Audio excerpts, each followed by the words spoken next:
રાજકોટ ઘટના બાદ સમગ્ર તંત્ર હાલ ફાયર એનઓસી પાછળ પડી રહ્યું છે। રાજકોટની ઘટના બાદ હવે કોમર્શિયલ સ્થળ ઉપરાંત ઉદ્યોગોમાં પણ ફાયર એનઓસી કમઠાણ શરૂ થઈ છે। એક તરફ ઉદ્યોગો દ્વારા કંપની સ્થાપના સમયે મળતી મંજૂરીમાં ફાયર વ્યવસ્થા બાદ જ એનઓસી મળે છે અને ઉદ્યોગો સ્થપાઈ શકે છે, જે પછી ફાયર એનઓસી લેવાની જરૂર રહેતી નથી।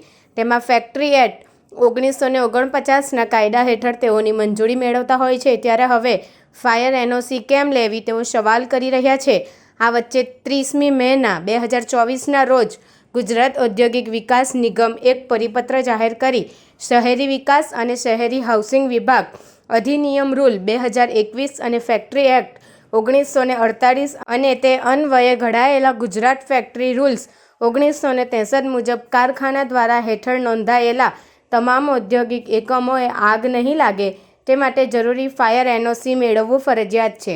જે એનઓસી માટે નિયત થયેલ ધારાધોરણ મુજબ ફાયર એનઓસી મેળવેલ છે કે કેમ તે સંબંધિત રિજિયોનલ ફાયર ઓફિસર અને ઔદ્યોગિક વસાહત મંડળના સંકલનમાં રહી આ અંગે ઔદ્યોગિક એકમો ફાયર સેફટી અંગેની જરૂરી વ્યવસ્થા ચકાસવા માટે પણ તાકીદ કરી હતી।